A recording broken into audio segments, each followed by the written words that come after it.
Čaute dronisti. Je minus 1,5 stupňa dneska vonku, celkom slušná hmla.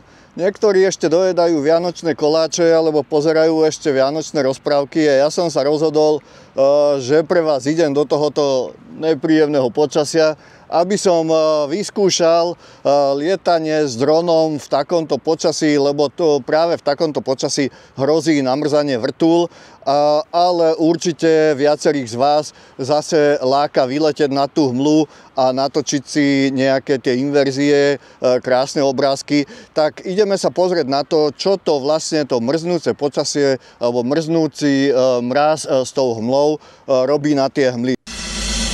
Volám sa Marek Kulhánek, lietam od roku 2014, vystriedal som niekoľko dronov a zažil som už asi všetky situácie, čo sa dronom zažiť dajú. Fotím, natáčam a robím aj poradenstvo pre začínajúcich dronistov.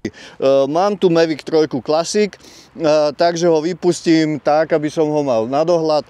Nechám ho najskôr nejaké 2 minútky, pozrieme sa na to, čo to s vrtuľami urobilo a potom uvidíme, čo ďalej. Takže poďme na to.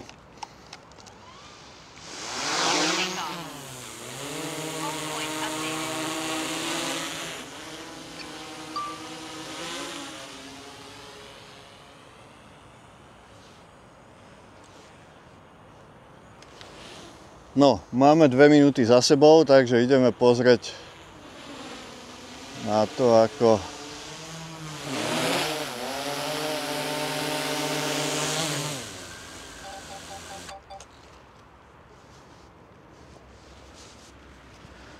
zatiaľ na vrtuliach nie je vidieť nič. Sú vlhké, ale námraza na nich zatiaľ nie je. Vyzerá to, že pri takomto mraze by to ešte problém nemal byť. Po 2 minútach to nič neurobilo, takže 1,5 stupňa je evidentne pre lietanie, nehovorím, že bezpečné, ale tá námraza sa pritom nejak netvorí. Mám to tam teraz trošku už dlhšie, možno nejakých 5 minút, tak sa na to pozrieme, že čo to urobí. Zatiaľ žiadny problém, čo sa týka nejakých letových vlastností. No, čiže dron bol vo vzduchu asi 5 minút, v tomto počasí minus 1,5 stupňa a vlastne vidíte, námraza tam nie je vôbec. A je trošičku tu od spodu sa tvorí. Takže je vidieť, že nejaká tá námraza sa tam robí. Táto ešte nevyzerá byť nejaká nebezpečná, tak to tam ešte chvíľku pustím. Ale nebezpečné by bolo, keby tam bol vyslovene ľad. Čiže z toho vychádza, že nejakých 5 minút lietania v takomto počasí nie je nejakým spôsobom zásadne nebezpečných. Takže to tam ešte chvíľku necháme, uvidíme, či sa tam ešte urobí nejaká väčšia vrstva ľadu, aby som vedel, že ako sa zariadiť, koľko sa s tým lietať dá.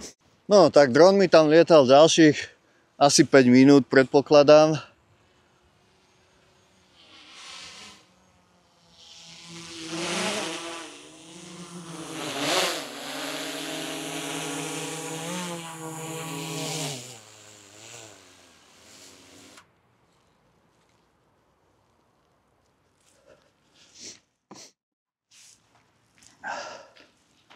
No, takže takto to vyzerá po zhruba 5 minútach letu. Niečo sa tam robí, nejaká námraza menšia.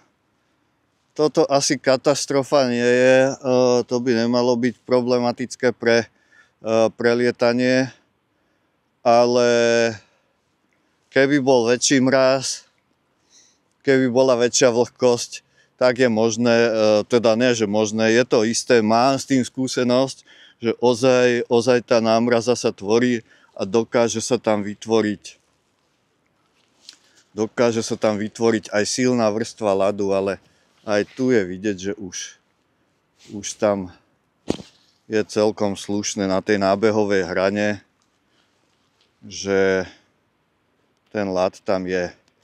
Samozrejme už aj toto môže robiť problémy pri tom lietaní.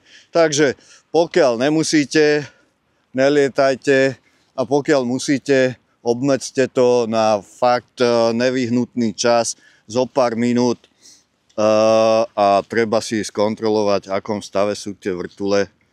No, tuto už je vidieť, že ozaj toho tu je vidieť, že ozaj toho ľadu tam už je viacej.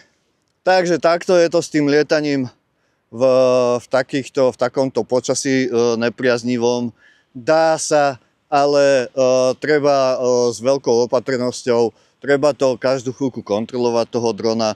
Určite nerobiť to, že odleteť na pol hodinu a bez toho, že by ste vedeli, kde toho drona máte, niekde nad oblaky. Takže fakt dajte si na to bacha.